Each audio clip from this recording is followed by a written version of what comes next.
So today we'll share with the so-called letting go. The word of letting go is often used in our teachings. And exactly what is letting go? Letting go of what? Well, of letting go in meditation is to let go of our wandering thoughts.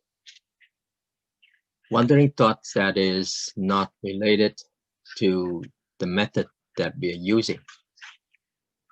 Either is a very scattered thinking, here and there, up and down, maybe even traveling the world within our mind, everywhere. And many times related to our fixations that has nothing to do with the method that we're using right now. So we let go of those things. And of course, if we have the idea of expectation of doing, always wanting a good result, and rejecting all of these, the result that is bad, the sitting is not good, the uncomfortable feelings and things like that, then we need to somehow letting go of them. Just return back to our method. So here we understand that, okay, letting go of that things that are not related to the practice right now, but we don't let go of the method that we're using. So that is the thing with the so-called letting go. And physically, when we do letting go, say for example, by holding this box of eyeglasses, and I like it very much. I keep on holding to it until my hands are kind of uncomfortable. It's kind of tiring, and I have to let go right there. How do I let go? Just put it down, and it's there, and then my hands are free. So this physically is so-called letting go. It's very easy, or everyone knows how to let go of things. But within ourselves, with referring to the wandering thoughts that we have, the thinking that we have, the attachment within, mentally, there's a lot of attachments there. We have to let go of all the attachments. And we want to get good results. Say, for example, people thinking that maybe meditation could get me some supernatural power, like the so-called clairvoyance, the divine eyes, divine ears, reading others' mind, and foretelling something that's going to happen. And also, not only that, but maybe we have the power to heal the disease of others. And all these referring to somehow it is more of a more extreme, right? But when we meditate, we come to meditation. Of course, this expectation, like we want to be more balanced with our mood, and we want to be more, to train ourselves to be more concentrated. So yes, we have this kind of expectation, but why we're doing it, we don't think of these things. It's just the result that will come naturally as long as we work hard, right? But why we are doing so, we have to let go. So if we are able to let go of the so-called expectations, let go of the scattered thoughts, and just use the method, and that is to say, we can say that our mind is full with so many things within ourselves. Now, if we are able to let go of all these things, just temporary, and just in the meditation itself, then we will feel that our mind is clearer, because it's like it's cleansing out all the all the garbage within ourselves, and our mind is clearer, and somehow we feel very clear, and it's called the clarity of the mind. And if we are able to do so, then you could say that there we bring our mind to a state where there's some space there, a space that it is I'm sorry possible for something else to come, some kind of creativity ideas, some positive things that we could do within ourselves, something that we could improve ourselves better. So in order to do so, we really need to let go of scattered thought within ourselves. It is likened to what? It's very much likened to every day we have to move our bowel 1 time, 2 times, even 3 times, right? So that we cleansing our body. And then, like, just like we need to wash our clothes, to take a bath, so that, because our clothes are dirty, so we need to wash them so we could wear them. And we take a shower. Some people take once a day, two times a day, so that they're cleaner, right? So it's the same thing, but this is physically cleaning our body, cleaning our clothes. Even our house, we have to keep cleaning every day. If we don't clean for a while, then it becomes dirty, and then it's not healthy. So it's the same thing within our mind, that there's so many garbage that we pick up, because every day, and we need to clean it. It's just very simple.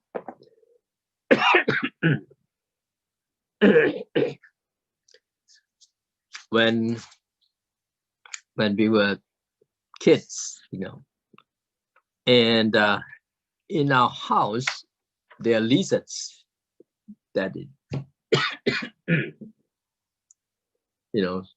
on the walls, on the ceiling.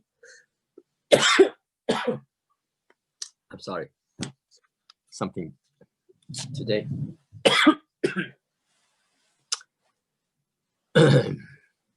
So kids like to catch the lizards, right? And what happened is that somehow we miss that, and then what we get is just the tail of the lizard. The lizard, in order to survive, to escape for his life, it just let go of its tail.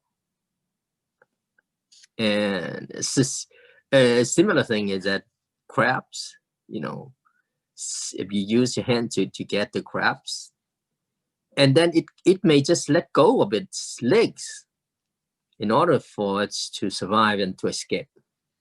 So that and another thing that, you know, you can see that, you know, in order for us to be able to survive, then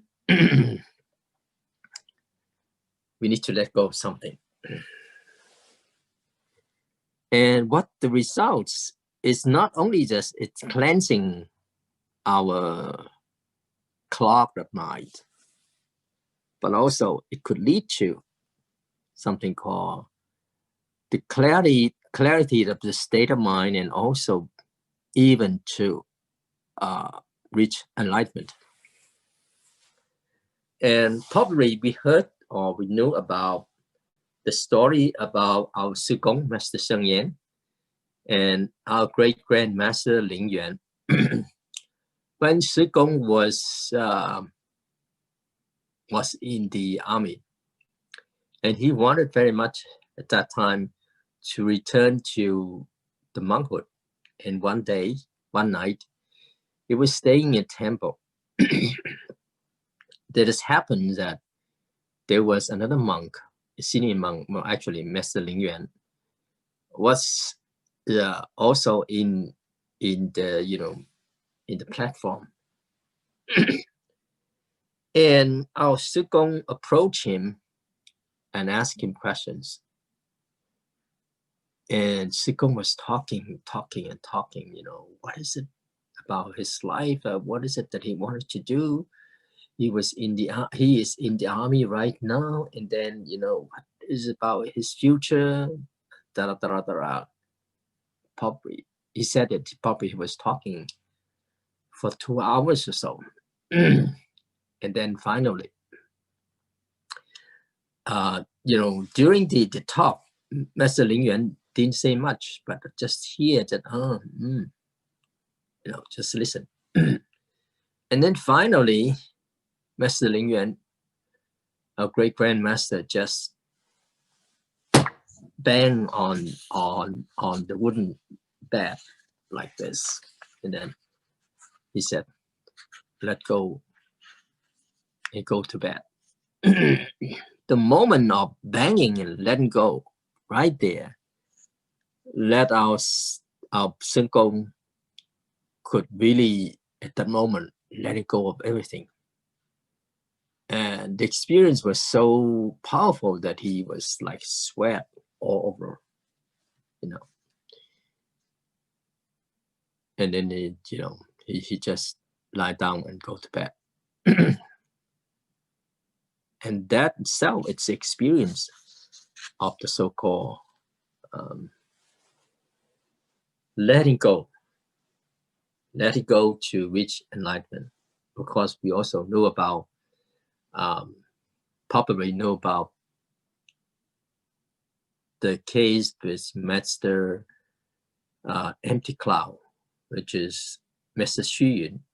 And also, for us, for Chan practitioner, we also familiar with how Master Xu Yun was enlightened when he was doing a long retreat in Gaomin Monastery, and it's time to serve the tea. And he was very much into the method of the Hua Tong. And then when tea was he hold the cup and then put it out, and then the one that's serving the tea to pour the tea into his cup. And somehow the tea was very hot, and then the person serving tea was like not really pouring right into the cup, but somehow the tea was poured into Master Xu Yun's hand, and because it was hot, so he just let go of the cup, and the cup fell on the floor and makes a sound. Bang. At the moment that the sound of the cracking of the cup, then Master Xu Yun got enlightened. So we could say that the moment of letting go is the moment where one put down everything, just let go of everything, not even the method. That's the moment of letting go and reach enlightenment. And for us, what we understand is that to let go is to let go of the so-called self-centeredness. Because whatever we think, whatever we do is just surrounded by this I, this ego that we have with ourselves. But to let go of the self-centeredness, and actually it's not letting go of everything, but also we practice the Bodhisattva way and be of benefit to sentient beings. That is to say, letting go of the selfishness. The self is there. And then take up, now this time it's not letting go, but take up the practice of the Bodhisattva way to help sentient beings. Right? And in the Mahayana teaching, in the Diamond Sutta, it says that without abiding, the mind manifests.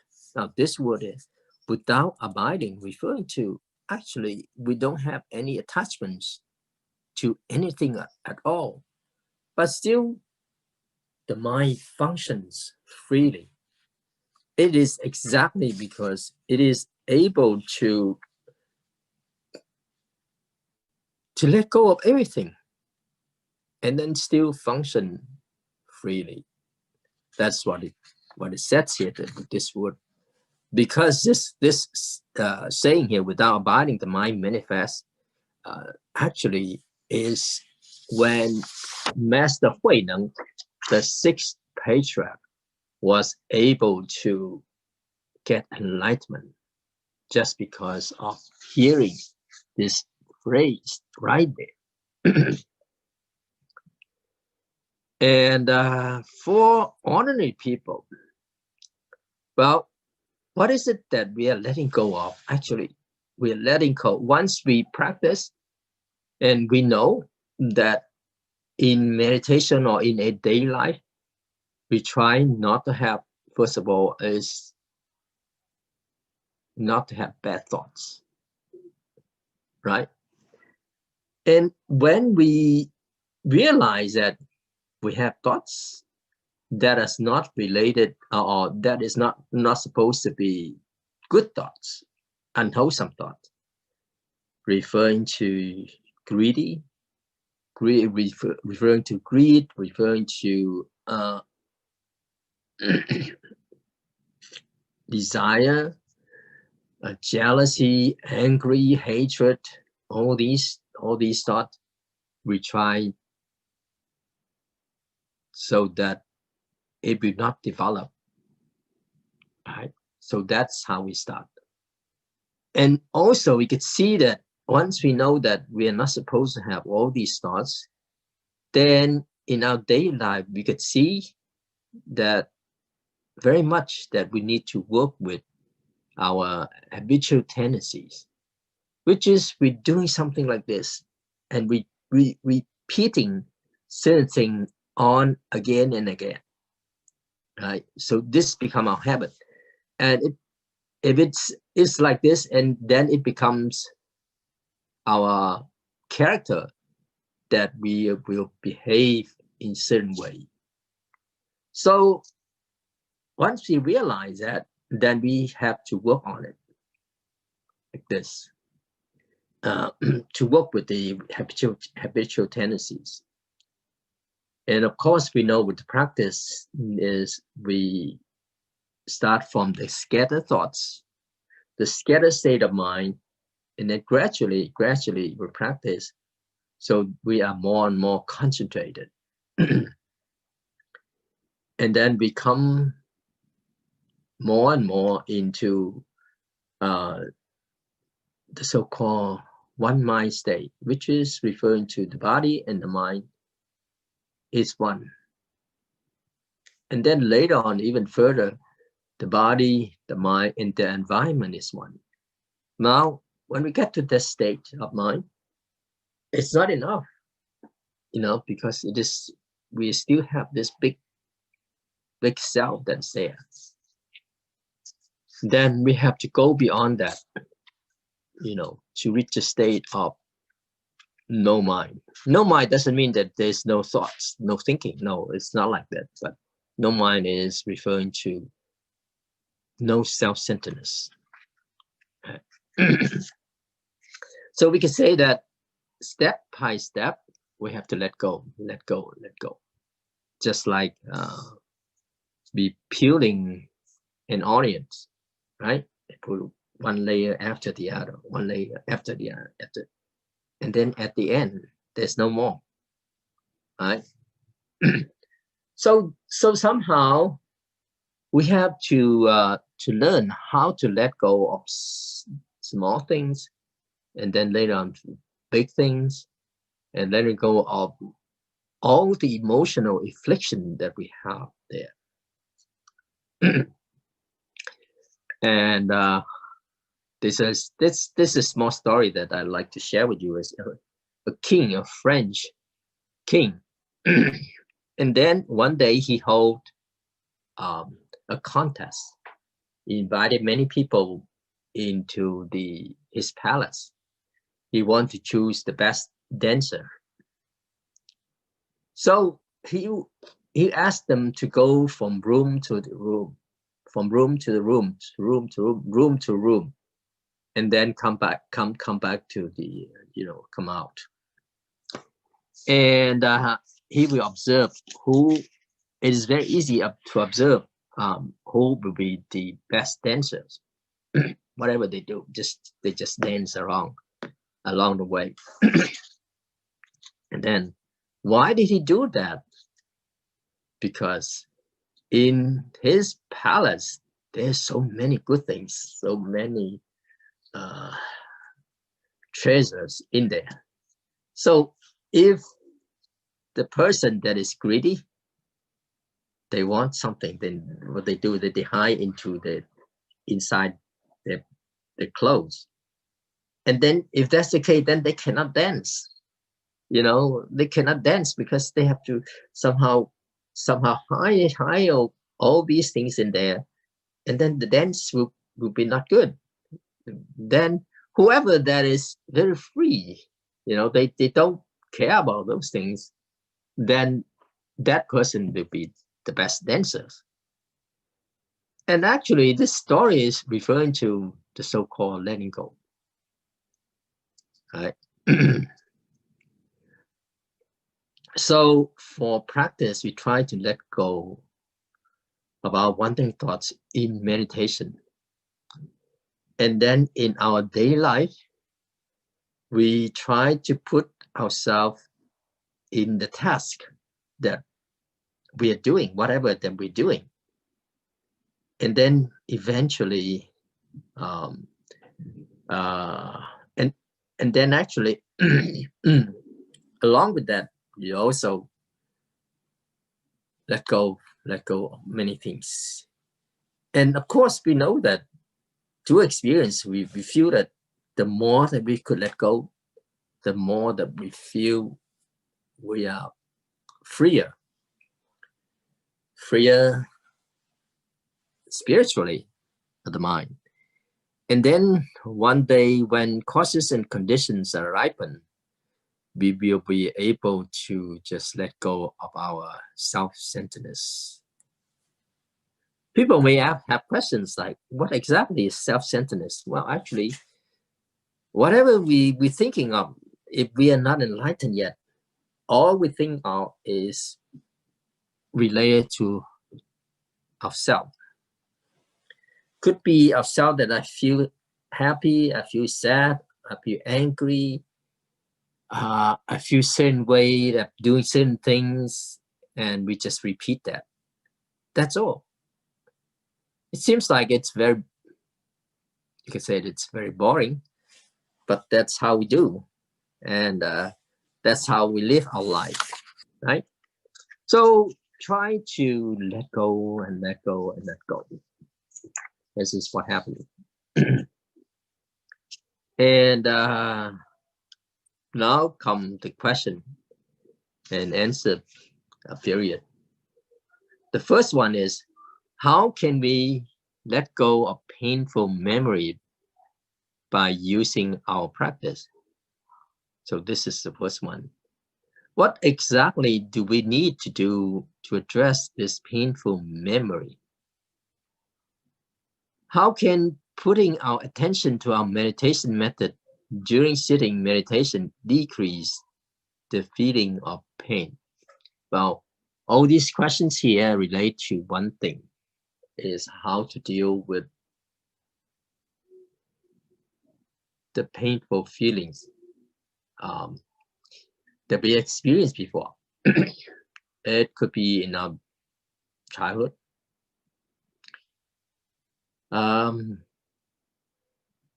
Say, for example, one woman come to talk to me about the experience of she was raped when she was a child, actually,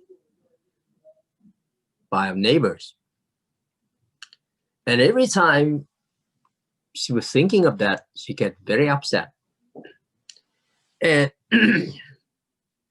and in the meditation, she could not really settle herself. But when she settled down, sitting calm, and then this would come up. And she continued with that, feeling very, very upset about the person that did these things to her. Well, actually, this is a very practical question, because we cannot move on with this if we cannot deal with this painful feeling. So first of all, you need to acknowledge that, okay, this thing, this painful feeling or whatever, that incident, it's happened. You don't try to escape from this, because it's right there that we have to deal with it. And then another thing is that telling ourselves that this thing is gone. This is in the past. It's not now. It's not happening right now. But exactly is that, yes, it happens, but this is the thing. But it happened in the past. Nothing I could do right now, revenge or whatever, it won't work. So just telling yourself that this is gone already, this is in the past. And you don't have to think about, what did I do wrong? And or think about, this kind is doing something very wrong to me, and keep on with this feeling of angry, very much angry. Sometimes you feel sad and things like that. So just tell yourself, yeah, it's gone. I don't have to think about good or bad anymore. And every time when it comes, just face it. What I mean facing is that just right there, know that feeling, but not to continue with the series of thoughts of what happened again and again and again, and what happened. It's just repeating in ourselves. It's in our mind. It's not happening right there, but it's just repeating within ourselves. So we have to face this and know that it is just my memory that is like that. I don't have to put any extra emotional feeling into that matter. So that part, we have to try to do it so that it's not so easy in the beginning, but we have to try to do it, because it's not only that the painful feeling, but also, like someone living, like somebody die very close to us, and then we continue on thinking about this, and they feel sad. But that moment there, right there, just know that, accept the fact, right? So that person is gone. And then whatever thinking that's come up, don't continue with that thinking referring to, it comes, and just let it be and let it go by itself. And gradually, if we could face this problem every time it come up, then the power or the strength of this thought will subside gradually. And during the meditation itself, it's like that. And see how it works, how it affects our body. When we feel pain, what part of the body that we feel, the most painful? Is it from stomach, or is it just from here, or is it here, or what? Just know that feeling right there, and you could just relax that part right there. Say if it's in the stomach, just relax the stomach right there, right that moment. Just relax the stomach, not to think about good and bad about this feeling in, but just, we don't try to suppress this. Suppress is not good, right? Because it's really affecting ourselves at that time that when we were young or whatever, then in the past. But don't suppress it, and it comes and it go by itself, come and go. Later on, will be okay. So this is the first question of ourselves, because at that time we cannot really pay attention to our meditation, to our method, because it's really, really strong and it's really bothering us. So we have to deal with it right there.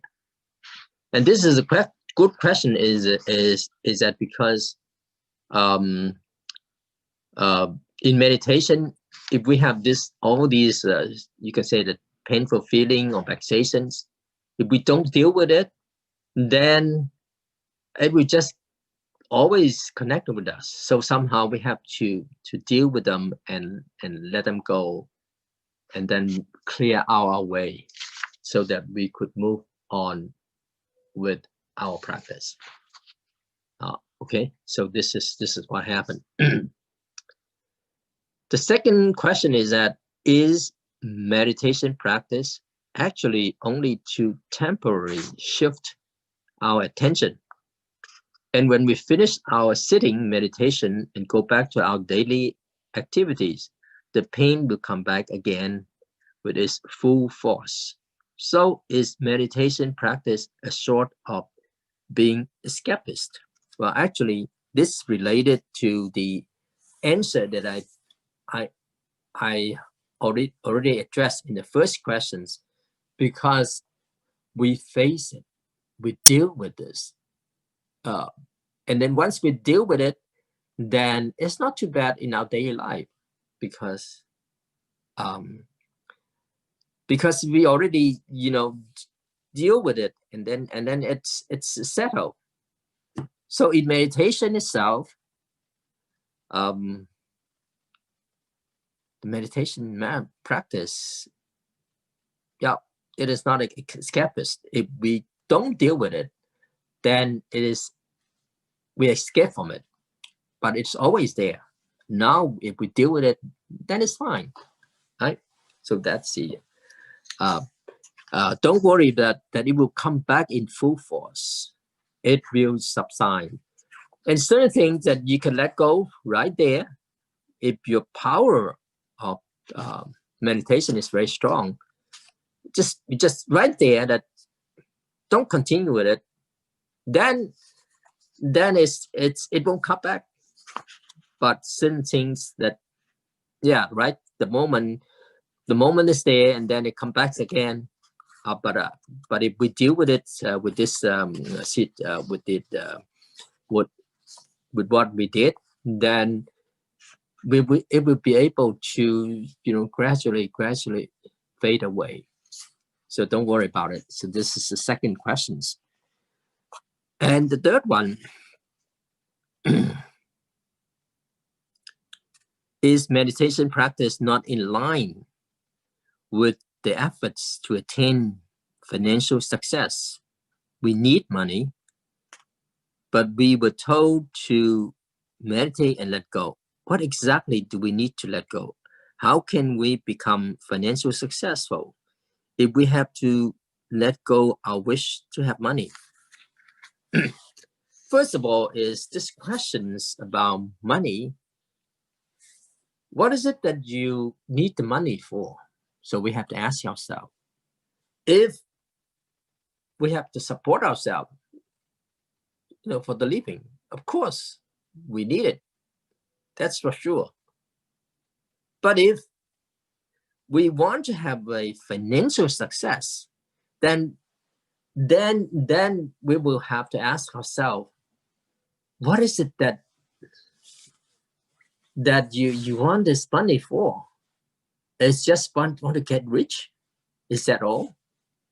And we need to know that there are many examples of people who want to get rich, and then, okay, we get something, and then they want more, and then they want more, and then they want more, and they want more and more and more. Never stop, never ending. So that we have to be careful with the, wanting to have a financial success. So that's the thing. What is needed and what is wanted? And then our Sugong taught us this. Need is just a few, but want is never ends, right? So we have to very much know what is it that exactly that we need the money for. So that's one thing. Another thing is that this is talking about the career that we're doing. It has to be in tune with the teaching of, well, at least the 5 precepts, right? Not to kill, not to steal, right? Not to have sexual misconduct, not to lie, and no alcoholic drinks. Now, the career that we do, if it's harmful for others, then now harmful to others, not only harmful to human, but also harmful to the animal. So that part we need to be careful of it. And well, having money is actually, it's not bad if we use it in a proper way of using money, so that actually there are many things that we need to use money in order to do things. Even now I'm using this iPhone. I have to pay for it, right? If I don't have money, then I cannot have the experience mean of, okay, have a good connection with you, have a clear image to present to you. So that part we also need to know that, yes, money is useful if we use it right. If we just want because I want to get rich, and it becomes like we're expanding our ego there. And if our ego is very, very big, later on, we get hurt ourselves. We hurt ourselves, very much. So that part, we need to be careful of about this so-called financial success. It is not just that like our wish is to have money, but what is it for? We do it the right way.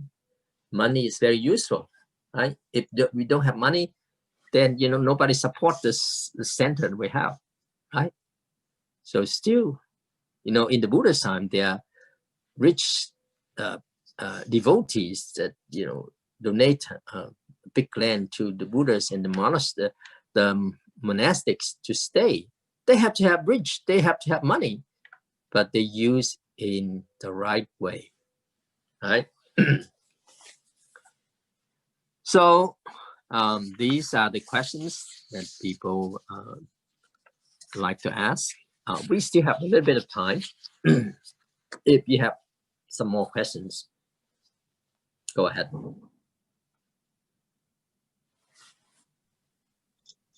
Shifu, currently we don't have questions regards for today's topic. So I'll just let the question open for this Zoom meeting. So does anybody have question? Can please ask please the questions regards to today's topic. If you have question, you can unmute yourself and ask the full.